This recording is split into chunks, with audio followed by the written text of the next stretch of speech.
Are the New York Mets now the worst team in the National League East? We'll discuss that on today's edition, Locked On Mets. You are Locked On Mets, your daily New York Mets podcast. Part of the Locked On Podcast Network, your team every day.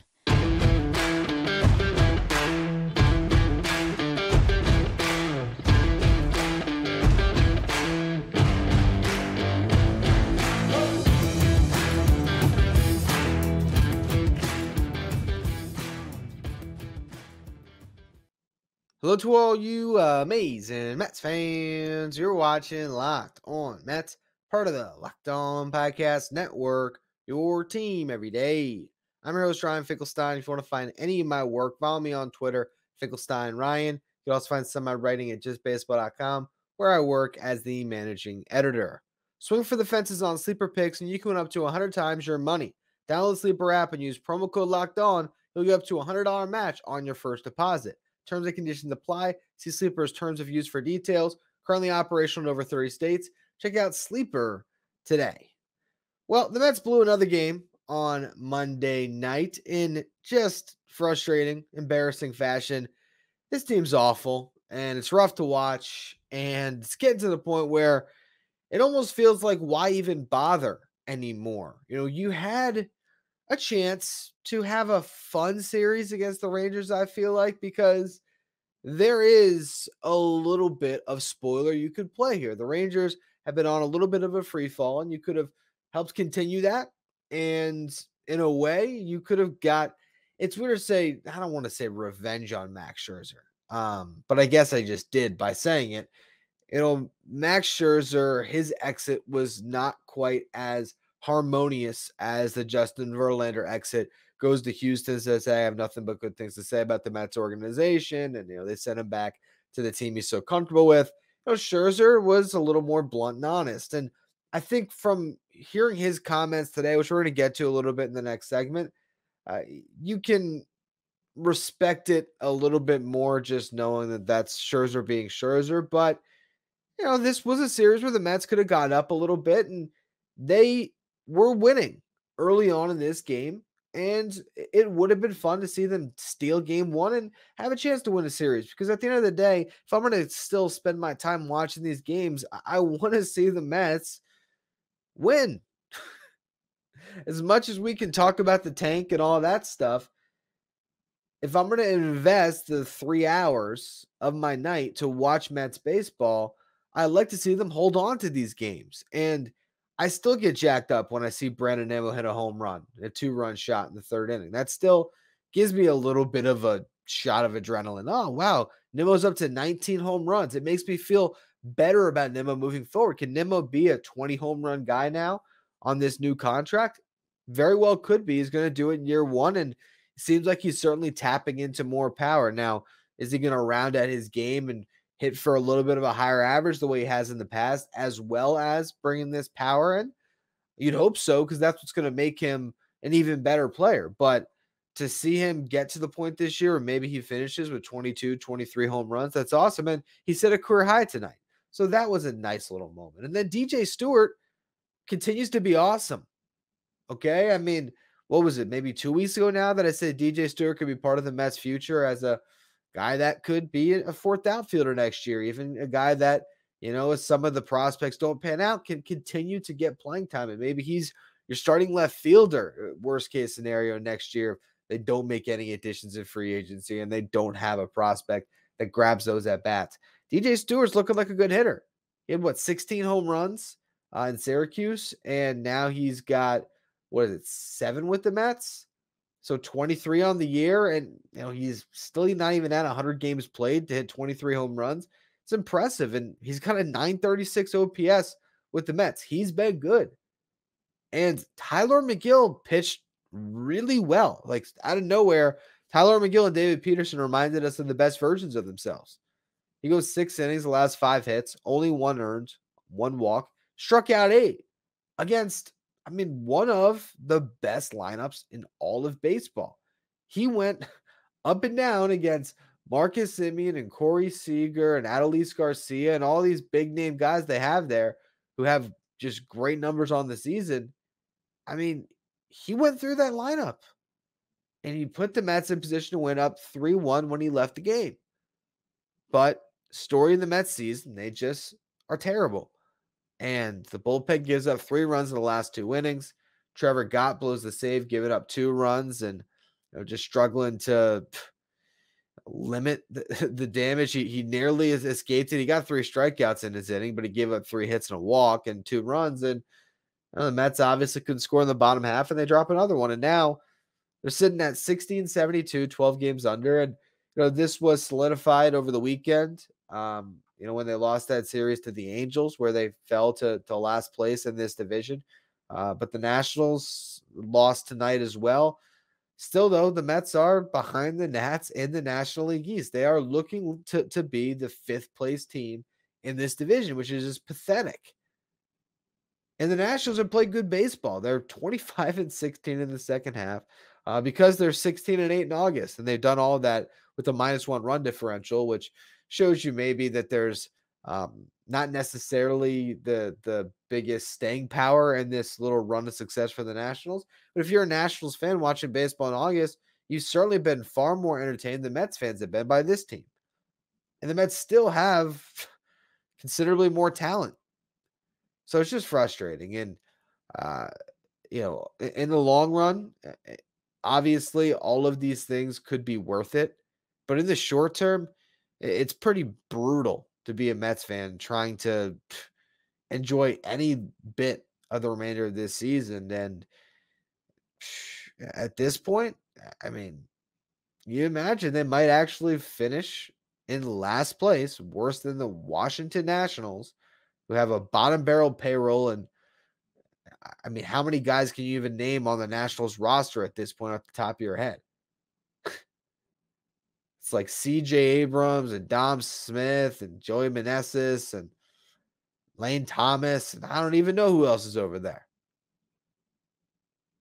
So I just can't believe how bad they've been, even with the guys that are playing on this roster. They shouldn't be even losing at this rate, but that's what happens when you strip the team for parts and you weren't that good in the first place. And that's what I want to get to next, because Max Scherzer made some comments talking to the New York media about how in that clubhouse, the Mets still felt like they were in it all the way up till the end there. And I want to just go through, if the Mets decided to believe in their team, what position would they be in right now? So we'll get to that in a minute. Before we do, though, today's episode is brought to you by Sleeper. Want the chance to win more money with less picks? Head to Sleeper, where you can win up to 100 times your money on just 2 or more fantasy baseball picks. Sleeper's now offering up to 100-time payout for up to 8 pick contests, where you can choose as many as 8 players that you like and pick more or less on your favorite baseball stats, like home runs, strikeouts, hits, and more. Get your picks right and you can win big. They also have built-in group chat functionality, where you can see and copy your group's picks with the tap of a button, and entries can be made in 30 seconds or less. It's that easy. There's also safe and fast withdrawals.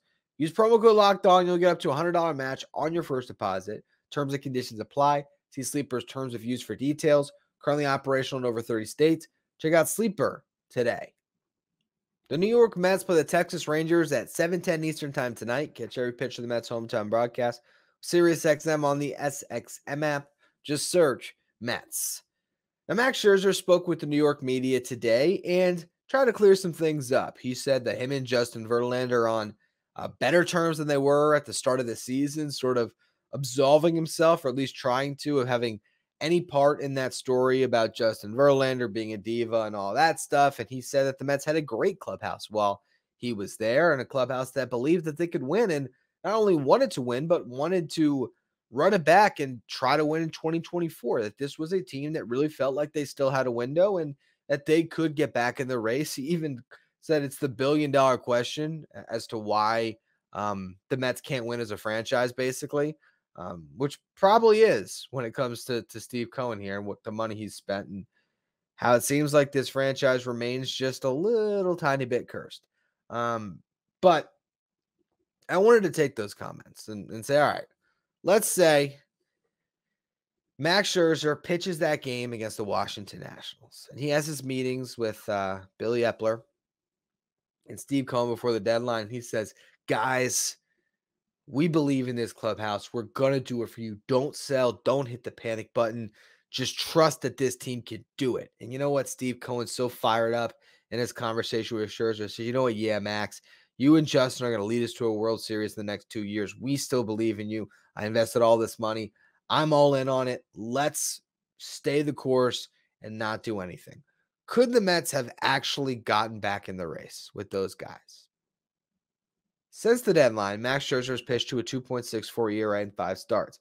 He won his first 3 starts in a Rangers uniform, then lost one and got a no decision his last time out when he did pitch 7 innings, allowing with just 2 runs with 10 strikeouts. Justin Verlander has pitched to his 2.79 ERA with the Astros, has won each of his last 4 starts. Really great for these guys trying to rack up wins to get out of New York and get to some better baseball teams. But if they were with the Mets still, you'd imagine they would have won some more games in August. In July, the Mets went 14-9. They won 6 in a row to start the month. That was their final 2 in a series against the Giants that they won. They then swept the D-backs and then took the first 2 of a 4-game set against the Padres. But they lost the final 2 games of that series heading into the break. That was one chance of momentum that was squandered. They then lost the first series out of the break to the Dodgers. No shame in that, but hey, at the hole that the Mets had dug, they had to win those series. They won their next series against the White Sox, but couldn't sweep it. Lost the series to the Red Sox, which ultimately I think is when Steve Cohen made his decision to sell.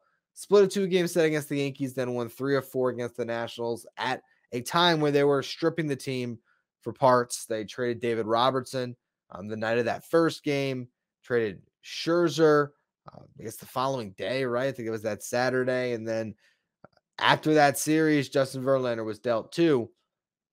After that, this month, they got destroyed by the Royals right out of the deadline, which you can sort of chalk up to a team that was just depressed. Then throughout the month, they've faced the Orioles and the Braves twice. And in those series against those juggernauts, they only won 1 of the 9 games. Let's just say the Mets had stood pat and, you know, maybe even did the Padres soft retool that we saw. Maybe they win that series against the Royals because they stay pat and the vibes are good. Okay. So maybe that's a couple extra wins. Maybe they win the series against the Angels over the weekend, this past weekend here. So there's 3 more wins. Maybe instead of losing 8 of 9 to the Braves and the Orioles, they actually win 4 of 9. So they still end up losing a couple of those series, but hey, they aren't terrible. They add 3 more wins to it. So there's 6 more wins, 6 less losses, and suddenly the Mets are 16-11 in August, which puts them pretty much in line with what they did in July when they were 14-9. That would be a 30-20 stretch over, about a 2-month span. That's playing 600 baseball. With all of that, the Mets would still be 500. They'd be sitting at 66-66 right now. Now, they'd be 3.5 games back of a playoff spot, and we'd certainly be talking ourselves into it. But they'd have 4 teams to jump over, and you look at the 3 teams right now, they're holding on to wild card spots. You got the Phillies, who have won 7 of their last 10.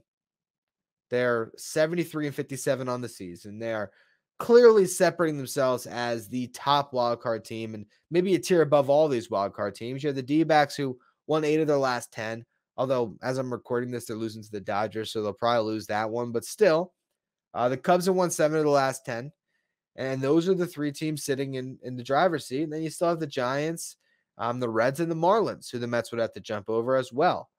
If they snuck into the playoffs, they'd maybe face the Brewers in a 3-game set in Milwaukee. You make it out of that, you got to face the Dodgers in the NLDS. If you end up somehow grabbing the 2nd seed, they would have faced the Phillies and then have to face the Braves. The chance that the Mets would have made it through all of it and grabbed a playoff spot with those guys, I don't care how much that clubhouse believes, according to Scherzer, or believed, there's no way. So the Mets made the prudent decision. And if you look at where the Padres are right now, can you imagine if the Padres had just done what the Mets did? The Padres had traded Blake Snell before he hits free agency and traded Josh Hader, and traded Seth Lugo and Michael Wacha if they wanted to. They could have traded Juan Soto or Hae-Sung Kim if they wanted to. 2 guys that would have got them immense value. There's a lot that the Padres could have done. And they'd be sitting with a team that still has pieces under contract with a much, much better farm system. And that's where the Mets are. So, as much as all this is frustrating, at least you come out of this year with Luis Angel Acuna, Drew Gilbert, Ryan Clifford, and Marco Vargas, 4 prospects I had in my top 10 that all came from this deadline. Ronald Hernandez has been awesome since coming to the Mets. He's the other prospect they got in the David Robertson trade. He's probably a top 20 prospect. Jeremiah Jackson has been good. They got him in the Dominic Leone trade. He might be a top 20 prospect now. Justin Jarvis is a top 20 prospect, a starter that gives them some depth in the upper levels of their farm system. And if they're lucky and everything breaks right for them when it comes to this tank down the stretch, they might land a top 6 picks out of it all as well. I think we're all just anxious for the Mets to turn the page to 2024 because this season is just so disgusting at this point. But at least this season isn't for nothing. And you look at the Padres, look at the Angels, some of these teams that should have sold and didn't. Well, the Mets could be sitting in a way worse position than they are. Even though in the standings, it looks really bad. And watching this team play baseball is a very rough experience. The franchise made the right decision. And hopefully, if they continue to make the right decisions, they can shed some of the stink that has been associated with the New York Mets. And maybe one day be a winning franchise. I guess that's what we're all hoping for. A lot of those hopes hinge with what's going on in the minor leagues.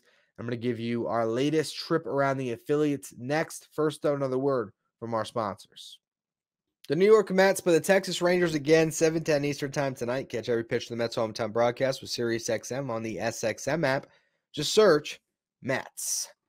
While the Binghamton Rumble Ponies hat is on, it is time to talk about the Mets minor leagues and what happened over the weekend. We're going to start this one in AAA and work our way down. Ronnie Mauricio had a great game on Saturday. He went 3 for 5 with a home run and a double. He also doubled on Friday night as well in a game where he went 1 for 4. Mauricio is hitting well over 290 and still sits in AAA. Maybe September call-ups, you get Ronnie Mauricio. I don't know at this point. I don't know. At least we're still getting a healthy diet of Jonathan Arauz. Brett Beatty, rough weekend, went 2 for 12, but he did launch his 9th home run in Syracuse this year, 5th home run of the month. And then the biggest story of the weekend in Syracuse was Mike Vassell. He pitched another gem. He went 6 innings, allowed 1 run on 4 hits and 2 walks, struck out 4. He lowered his ERA in AAA to 4.63, which is respectable considering he was sitting with an ERA over 5 for some time in AAA. And over his last 4 starts, he's pitching to a 1.75 ERA. On tomorrow's show, I will spend a little more time on Mike Vassell and why the Mets may not call him up this year, even though they probably should. But hey, we'll spend more time on that on the next show or at some point later this week. Double-A, Drew Gilbert continues to be a sensation on Friday night. He went 2 for 3 with 2 walks in his 5 plate appearances, and he hit his 4th home run with the Rumble Ponies and his 16th home run of this season. Since coming over to the Mets organization at the deadline in the Justin Verlander trade, Drew Gilbert's hitting 338, 395 on base, 568 slug. That is in 20 games. Luis Angel Acuna has an OPS below 600 still, I believe. He struggled since coming over. I don't know if that necessarily on the short sample size of 20 some odd games makes us forget about all Acuna has done in his last couple of years in the minor leagues and the fact that probably swiped 60 this year. But I would not be surprised if there's some top 10 lists that have Drew Gilbert number 1 over Acuna if he finishes off this year strong, and we'll just have to see. When I made my recent top 10, I had Acuna above Gilbert because the sample size is just much greater of him being an above average player, particularly at this Double-A level. But Gilbert looks awesome. And so who knows, maybe by the time I'm reevaluating this going into the 2024 season, maybe Gilbert is a top prospect in the Mets system, or maybe it's Jet Williams. Because, man, the way Jet Williams looks in high A, he's starting to seriously make a case for himself. And at some point over the next 2 years, I wholeheartedly believe that Jet Williams will be the top prospect in this system. I think it's likely when both Acuna and Gilbert graduate. Uh, but even if one graduates and the other one's down, I don't know. I mean, Jet Williams, who I had number 3 in my top 10, he just continues to rake.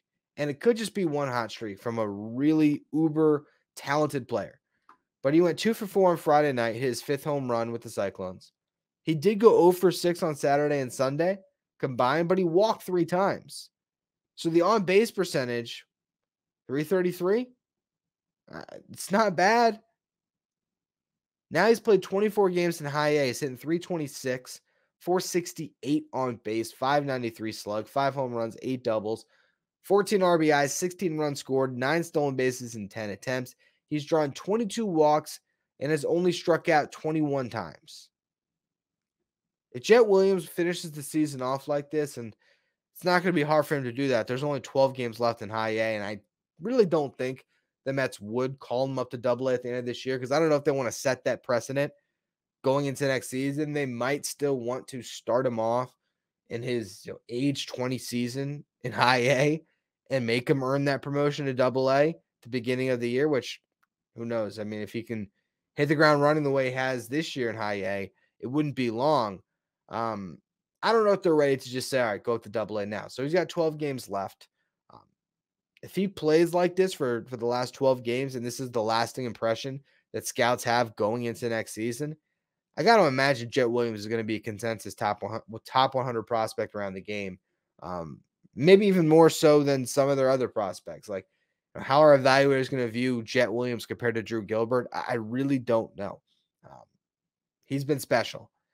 And I would be interested to see if the Mets put Jet Williams in the Arizona Fall League, because that would be a great way to put him up against really good competition and just see, maybe you put him in the Arizona Fall League, he tears the cover out of the ball, and you say, you know what?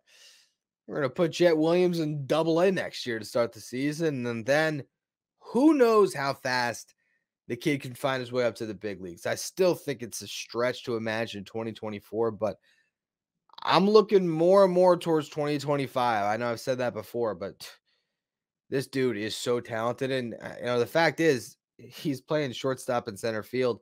I don't even know what position he plays. I think that's a fun exercise that we'll continue to go through over the next, calendar year here, trying to find positions for all these guys, trying to find a place for Jet Williams and Acuna and Gilbert. But what you will see pretty soon here is the Mets are going to get a lot more athletic. They're going to get a lot more speed on the base pass and on the diamond defensively. And that's only going to help them fit into the new modern game with the way it's being played, particularly with these new rules and how we're seeing some of these faster athletic teams really find a way to put together potent offenses and solid defenses that help their pitching staffs and just become winners. So I think it's a lot more fun right now to be monitoring the minor league system and seeing the guys like Gilbert and Williams, and even when you had Jeremiah Jackson last week, homer in 3 consecutive games. All those things are fun to monitor, where you can look towards the future and feel good about the Mets for once, because as we open the show with, there's not a lot to feel good about at the big league level. Anyway, that's going to be all for today's edition of Locked On Mets. For all you everydayers, unless there's some big news, I think we will spend some time on Mike Vassell on tomorrow's show and why the Mets might be holding him back this year. So make sure you tune into that. Subscribe, rate, review, wherever you get your podcast. Follow me on Twitter at Finkelstein Ryan. Follow the show, Locked On Mets.